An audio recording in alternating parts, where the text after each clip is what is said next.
नमस्कार मित्रों। मोदी जी ने और उनकी टीम ने थोड़ा सा एग्रेसिव स्टैंड क्या लेना शुरू कर दिया। आसिम मुनीर और इनके जो पिल्ले हैं उन्होंने डर के भीख मांगनी शुरू कर दी है अपने सर्वाइवल को बचाने के लिए। चाइना को भीख मांगी, उन्होंने मना कर दिया, अब यूएसए के पास चला गया है। भारत शोकेस कर रहा है कि हम कैसे डिजिटल जा रहे हैं और ये शोकेस कर रहे हैं कैसे बिल में जाना है। और हमारी जो सक्सेस है मोदी जी के अंडर वो दिखती है और यही एक डिफरेंट स्टोरी है बॉर्डर के इस पार और उस पार। भारत ने डेस्परेट मूव्स करनी शुरू कर दी। आर्मी चीफ ने अपने नेशनल लैंड को और एसेट्स को बेचना शुरू कर दिया है अमेरिका के हाथों में। अब आप बोलेंगे यार ये तो हमें पता था। नहीं, आपको पता नहीं था, लेकिन आपको यह पता होना चाहिए ये कर क्यों रहा है, क्यों कर रहा है। आपने कभी सोचा? क्योंकि मोदी जी अग्रेसिव होते जा रहे हैं और पाकिस्तान को कॉर्नर करते जा रहे हैं हर जगह पर। अभी डिकोड करते हैं कि स्ट्रेटेजिक चेस गेम मोदी खेल कैसे रहे हैं और ये जो माइंड गेम्स हैं, साइकोलॉजिकल वॉरफेयर है, इन सुअरों के साथ हम कैसे खेल रहे हैं, देश के अंदर भी और देश के बाहर भी।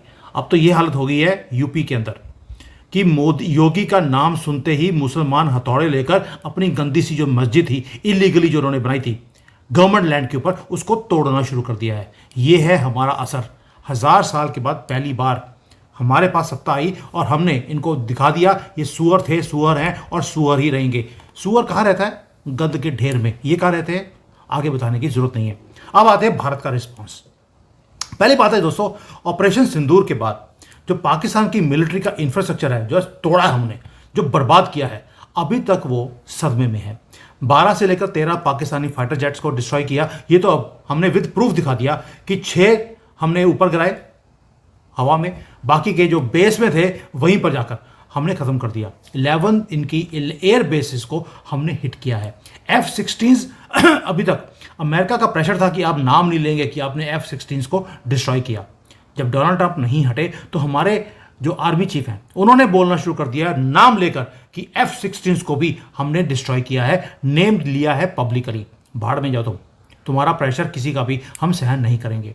और ऊपर से आपको मालूम है जो हमारे आर्मी चीफ हैं, आर्मी चीफ जनरल चीफ हैं उपेंद्र त्रिवेदी, उन्होंने क्या बोला? उन्होंने एक क्लियर मैसेज दे दिया ट्रूप्स को रिसेंटली कि इस बार जब बॉर्डर के पार जाएंगे हम वहीं पर रहेंगे, यानी कि we will stay there and we will occupy that land. ये हमारी अब अगली मूव है। डिफेंस मिनिस्टर ने पाकिस्तान को बोल दिया कि तुम्हारी ज्योग्राफी अब खत्म करने वाले हैं, ये हमारी तैयारी है।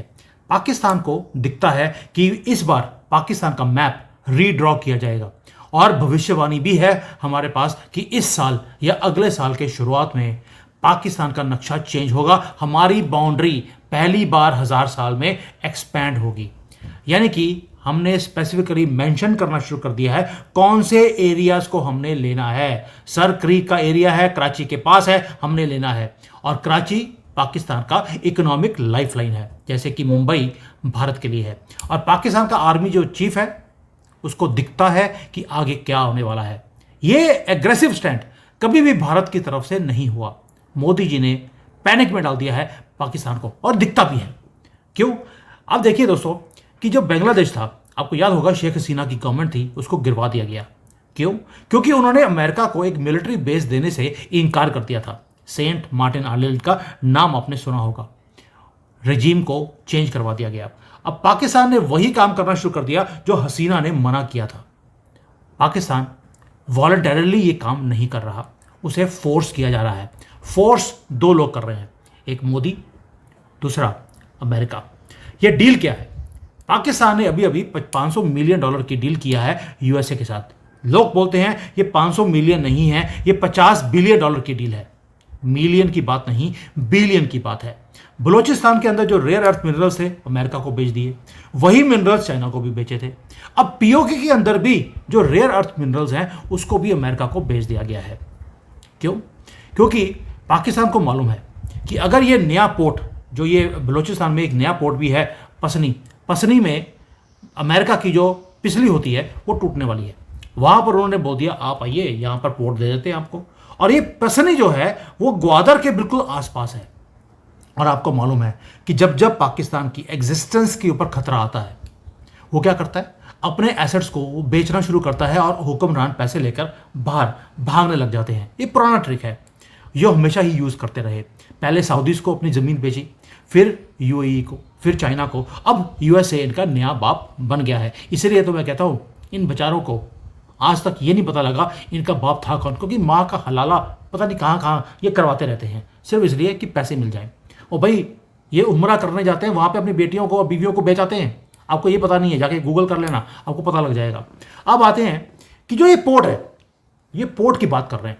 और सॉरी, मैं आपको बताना भूल गया कि ये जो सारी न्यूज़ दे रहा हूँ इसका लिंक्स मैंने टेलीग्राम में डाल दिए, 15-20 लिंक्स हैं। सबको कोलेट करने के बाद, वेरीफाई करने के बाद ये वीडियोस बना रहा हूँ। If you want to learn geo politics you can go and you can download everything free of cost.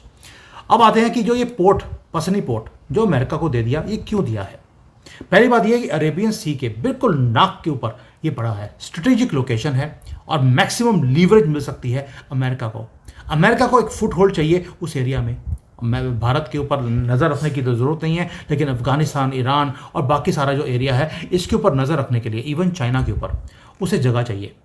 और चाइना ऑलरेडी ग्वादर पोर्ट को जो बिल्कुल पास में है उसको कंट्रोल करता है। अब वहाँ पर अगर अमेरिका आ गया तो क्या होगा, यानी कि अमेरिका और चाइना की लड़ाई पाकिस्तान के अंदर होगी। ये वाला मामला पाकिस्तान ने कर दिया, लेकिन इतना बेवकूफ़ नहीं है।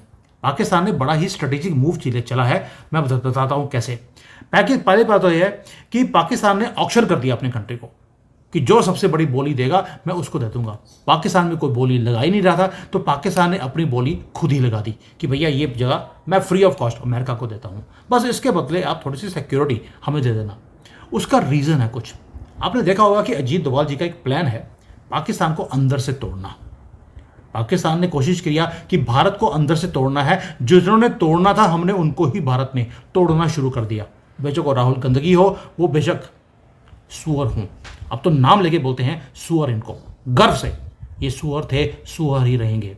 और पाकिस्तान ऑक्युपाइड कश्मीर में जो आज गंद पड़ा हुआ है, 4 दिन से इंटरनेट बंद है। भारत को ऐसे बोलना चाहिए कि ये लोग इनका इंटरनेट बंद कर दिया, ये आपने गलत किया। जैसे 370 के बाद हमने इंटरनेट बंद किया था, सबसे ज़्यादा हल्ला पाकिस्तान ने किया था। मुझे लगता है कि हमें भी थोड़ा हल्ला कर देना चाहिए कि ओ पीओके वालों, हम आपके साथ हैं। आपका इंटरनेट जो बंद किया है ये ह्यूमन राइट्स की वायलेशंस है, ये आपकी आर्मी को नहीं करना चाहिए। वैसे आपकी आर्मी नहीं, पाकिस्तान की आर्मी, आपकी आर्मी तो भारत की आर्मी है। अब जो आर्मी है वो सिविलियंस के ऊपर गोलियां चला रही हैं। 12-15 लोग मारे जा चुके हैं। और जो लोकल लोग हैं उन्होंने पाकिस्तान की जो आर्मी के लोग हैं उनको कैप्चर करना शुरू कर दिया, उनके कपड़े उतार दिए, हेलमेटें ले ली, जूते ले लिए और उनको सड़कों के ऊपर 10-10 रुपए में बेचना भी शुरू कर दिया। मैंने कल शॉट लगाया था अपने चैनल के ऊपर, जहां पर पाकिस्तान आर्मी के कपड़े 10-10 रुपए में उनको ह्यूमिलेट करने के लिए बेचने शुरू कर दिए। मतलब कि जो बुलेट प्रूफ जैकेट होती है उसको 10 रुपए में बेच रहे हैं, उसका जो हथियार है उसको 10-10 रुपए में बेचा जा रहा है। ये है सिंबॉलिक चीज़ें, और ये अजीत डोभाल अच्छी तरह से करना जानते हैं। भारत की पोजीशन बड़ी क्लियर है और हमने ऊंचा हर प्लेटफॉर्म में बोलना शुरू कर दिया। अब बात होगी तो पीओके की। जयशंकर जी जब ये बात इंटरनेशनली बोलते हैं तो पाकिस्तान को दिखता है कि राइटिंग ऑन द वॉल क्या है। अब भारत का इतना एग्रेसिव स्टैंड कभी उन्होंने देखा नहीं था, इसीलिए उन्होंने देखा कि यार अब तो फंस गए हैं, अब करें क्या। उन्होंने देखा कि डोनाल्ड ट्रंप का प्रेशर पॉइंट क्या है, उसको लुभाने का तरीका क्या है। ट्रंप को ज़मीनों से बड़ा प्यार है, जैसे हमारे पास यहाँ पर राहुल गंदगी का जीजा लैंड चोर, उसको भी ज़मीनों से बड़ा प्यार है। ट्रंप का भी वही हाल है। और ट्रंप को रियल एस्टेट बहुत अच्छी तरह से समझ आता है, उसे बिजनेस ट्रांजैक्शंस अच्छी तरह से समझ आती हैं। आसिम मुनीर ने इसी वीकनेस को यूज़ किया लिटरली। जब वो ट्रंप को मिला एक ब्रीफ केस के साथ, उसके अंदर क्या था, सैंपल्स थे रेयर अर्थ मिनरल्स के।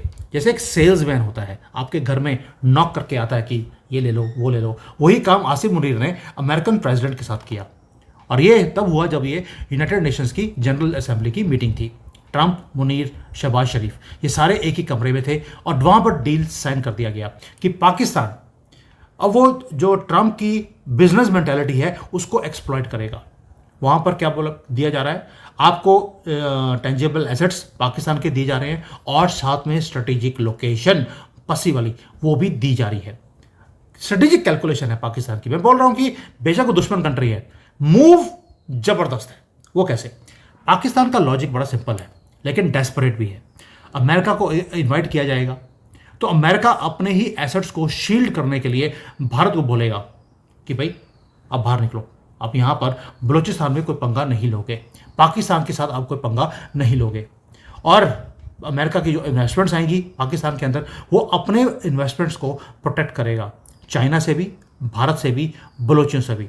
और अगर कभी भारत ने अटैक किया, जो हम करने वाले हैं, अमेरिका इंटरवीन करेगा अपने पोर्ट को बचाने के लिए, अपने जो ये मिनरल्स हैं जो उसको लेके जाके अपनी कंट्री को बचाना है, उसको बचाने के लिए वो पाकिस्तान को प्रोटेक्ट करेगा। चाइना प्रोटेक्ट करेगा ग्वादर को, अमेरिका प्रोटेक्ट करेगा अपने मिनरल्स के माइनिंग को और अपना नया पोर्ट को। यानी कि फॉरेन पावर्स को ह्यूमन शील्ड की तरह पाकिस्तान यूज करने वाला है। ये पुराना टैक्टिक है इनका, ये कोई नया टैक्टिक नहीं है। फॉरेन इन्वेस्टमेंट्स को वेपन की तरह पाकिस्तान यूज करने में लगा हुआ है। ब्रिलियंट मूव, मानना पड़ेगा। अब आते हैं कि एक एजेंडा और भी है पाकिस्तान का जो हिडन है। वो क्या है कि बलोचिस्तान इंडिपेंडेंस मांग रहा है। उनकी जो लिबरेशन आर्मी है, सैल्यूट टू देम, जो बलोच लिबरेशन आर्मी है, फ्रीडम फाइटर्स हैं, वो एक्टिव हैं आज की डेट पे। अब वो ये पाकिस्तान ने क्या किया, अमेरिका को और चाइना को, दोनों को एक ही जगह पर लेके आने के बाद उनको, पाकिस्तान को लगता है कि जो बलोच रेजिस्टेंस है इसको सप्रेस करने में अमेरिका और चाइना इसकी हेल्प करेंगे, क्योंकि उनके पैसे लगे हैं। और वो भारत को प्रेशराइज करेंगे, मोदी जी को, कि आपको बलोचिस्तान से दूर रहना है। यानी कि अमेरिका और चाइना अब बलोची फ्रीडम फाइटर्स को टेररिस्ट बोलेगी और अपने इंटरेस्ट को बचाने के लिए उनको मारेगी भी। यानी कि फॉरेन पावर्स पाकिस्तान का गंदा काम करेंगे। अब आते हैं चाइना फैक्टर के ऊपर। ये सारा कुछ तो अब तक समझ आ गया कि चाइना क्या खुश होगा। चाइना ने 10 साल से इनको पैसे दिए और पाकिस्तान ने बोला था, मैं अल्लाह की कसम खा के बोलता हूँ, मैं यहाँ पर किसी और को नहीं आने दूंगा। लेकिन आपको मालूम है कि लल्ला की झूठी कसम खाकर ये सबको बेवकूफ़ बनाते हैं। China is not happy right now. मैं चाइना में रहता हूँ, मुझे मालूम है चाइनीज़ पाकिस्तानियों से बहुत ज़्यादा खार खाए हुए हैं। चाइना ने यहाँ पर बिलियंस ऑफ डॉलर्स की इन्वेस्टमेंट्स करी सीपेक के नाम पर, ग्वादर पोर्ट बनाया, वहाँ पर एयरपोर्ट बनाया। अब वहाँ पर अगर अमेरिका भी आकर उसी एरिया में compete करेगा तो चाइना के ऊपर क्या बीतेगी। अब पाकिस्तान क्या कर रहा है, चाइना पाकिस्तान प्ले कर रहा है दोनों सुपर पावर्स को आपस में लड़ाने के लिए या कंपटीशन में लेके आने के लिए। दोनों से पैसे लेगा, दोनों को अल्लाह की झूठी कसम, लल्ला की झूठी कसम खाकर दोनों को बेवकूफ़ बनाएगा और बना भी रहा है। और उसको लगता है कि दोनों जब compete करेंगे तो दोनों पाकिस्तान की हेल्प करेंगे। अगर अमेरिका ने पैसे ना दिए, वो बोलेगा हम तो चाइना की तरफ जा रहे हैं। अगर चाइना ने जैसे अभी नहीं दिए तो बोल दिया हम अमेरिका के साथ करने वाले हैं। लेकिन हिस्ट्री बताती है कि जिसने 2 नाव में पैर रखा वो नीचे गिरता ही है। ये तो हमारे ग्रंथों में लिखा हुआ है। ये बैकफायर करेगी। और जब 2 हाथी, क्यों बोल रहा हूँ, जब 2 हाथी लड़ते हैं तो नीचे जो घास होती है वो रौंद दी जाती है। और ये तो गोबर से भी कम है, ये तो सूअर का गोबर है। आपको मालूम है गोबर की भी वैल्यू होती है, ये तो सूअर के गोबर है, इनका अब रौंदना तय है। भारत का रिस्पॉन्स क्या है कि हमारी जो इंडियन मिलिट्री लीडरशिप है वो वॉच कर रही है। इसी चक्कर के कारण जो ये स्टेटमेंट्स हमारे गवर्नमेंट की तरफ से आनी शुरू हो गई, राजनाथ जी, आर्मी चीफ और एयर चीफ, तीनों की एक ही लाइन है, we are watching and now our response will be brutal and brilliant also. क्यों बोल रहा हूँ, क्योंकि अभी जब क्वेश्चन पूछा गया हमारे एयर चीफ AP भारती से कि वे ऑपरेशन सिंदूर में क्या हुआ था, पाकिस्तान बोलता है कि हमारे 15 जेट्स उन्होंने उड़ा दिए। उनका रिस्पॉन्स था, लेट पाकिस्तान बिलीव कि they have destroyed over 15 jets, यानी कि वो अगली बार जब हम अटैक करेंगे तो 15 जेट्स कम पे वो अपनी प्लानिंग करेंगे। अच्छा है, हम अटैक करेंगे तो आपको मालूम है 15 जेट्स क्या कर सकते हैं। अब साइकोलॉजिकल वॉरफेयर हमने करना शुरू कर दिया पाकिस्तानियों के साथ। ये क्वेश्चन पाकिस्तानी जो होते हैं लवर्स भारत के मीडिया में, उन्होंने ही क्वेश्चन पूछा था। और ये जो भारत है, भारत ने क्या किया, एक तो हमने उनके साइकोलॉजिकल वॉर करना शुरू कर दिया, दूसरा S-400 सिस्टम हमने एक और ले लिया, S-500 की बात चल रही है। यानी कि एक और चीज़, जो सैटेलाइट्स हैं, हमने स्पेसिफिकली 8 सैटेलाइट्स भेजी हैं जो पूरा पाकिस्तान को सर्वेलेंस में रखा हुआ है। उनकी कौन सी मूवमेंट कहाँ पे जा रही है, कहाँ पे कौन आ रहा है, हमने सर्वे कर लिया है पूरा पाकिस्तान का। इसीलिए डिफेंस मिनिस्टर राजनाथ ने क्या बोला अभी, सर क्रीक। क्यों, क्योंकि तुम्हारा सर क्रीक में सर क्रैक हम करने वाले हैं। ये जो डिस्प्यूटेड एरिया है गुजरात पाकिस्तान बॉर्डर के पास, बहुत वाइटल है।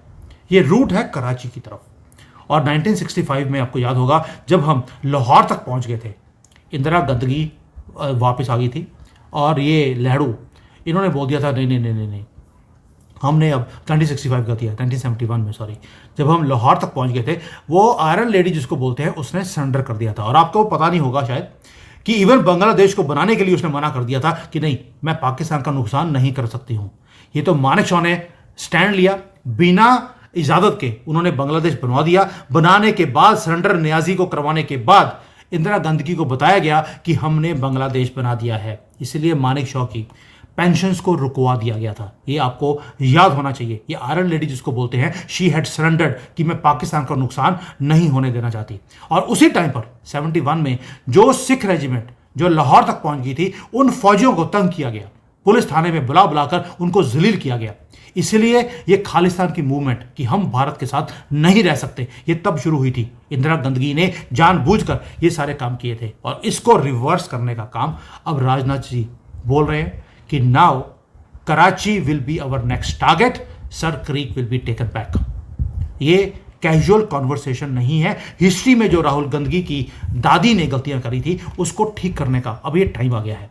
स्ट्रेटेजिक मैसेजिंग अब आनी शुरू हो गई है। आपने नोट किया होगा पाकिस्तान की तरफ से हमारी किसी भी चीज़ का अभी जवाब नहीं आ रहा। क्यों? वो प्ले कर रहे हैं डॉलर्स में। उनको लगता है अमेरिका को हमने अपनी ज़मीन बेच दी, पीस बाय पीस वो अपनी ज़मीन को बेचते जा रहे हैं, कभी चाइना को, कभी सऊदी को, कभी यूएई को, अब अमेरिका को। यानी कि अब अमेरिका को बलूचिस्तान के अंदर पसनी पोर्ट में फंसाने का काम पाकिस्तान ने सोच लिया है। आपको लगता है कि मोदी जी इतना जो एग्रेसिव मोड लेकर बैठे हैं वो इतनी आसानी से इस पोर्ट को अमेरिकन को जाने देंगे? क्या हमारे बलूचिस्तान, हमारा बलूचिस्तान बोल रहा हूँ, क्या हमारे बलूचिस्तान में चाइना को तो अलाउ कर दिया क्योंकि तब राहुल गांधी की सरकार थी, क्या अब अमेरिकन को वहाँ पे आने की इजाज़त मिलेगी? क्या ऑपरेशन सिंदूर पार्ट 2 अब शुरू होने वाला है? क्योंकि जो एग्रेसिव स्टैंड हमारा है, ऊपर से पाकिस्तान ने जैसे अपनी ज़मीन को बेचना शुरू कर दिया और पाकिस्तान को मालूम है कि वो हमारे मैच नहीं, तो क्या ये टाइम नहीं है कि हम भी एक एग्रेसिव स्टैंड की बजाय एग्रेसिव स्टेप लें? और जो पाकिस्तान प्रोटेक्शन बाय करने की कोशिश कर रहा है कभी अमेरिका से और चाइना से अपनी सॉवरेनिटी को बेचने के बाद भी, क्या पाकिस्तान के ऊपर ये टाइम नहीं है जब वो मैक्सिमम वनरेबल है? एयरफील्ड्स उनकी अभी भी रिपेयर नहीं होगी क्योंकि रिपेयर करने के भी पैसे नहीं हैं। उनके एयरफोर्स को आप ऑलरेडी डिसमेंटल कर चुके हैं। क्वेश्चन ये नहीं है कि आप कर सकते हैं कि नहीं, क्वेश्चन ये है करने की विल है। जब आपका दुश्मन इतना वनरेबल हो, why not attack it when the things are very hot? अगर पाकिस्तान के पास वो पोजीशन होती जो हमारे पास आज की डेट में है, आपको लगता है पाकिस्तान इतना वेट करता, ठंडी करके खाता? मेरा क्वेश्चन बार बार है, मोदी जी का प्लान वो सेट है उनके दिमाग में, उनको मालूम है कब करना है, टाइमिंग कब परफेक्ट है। तो question is how quickly we will do this so that कहीं देर ना हो जाए। थैंक यू, जय हिंद, वंदे मातरम।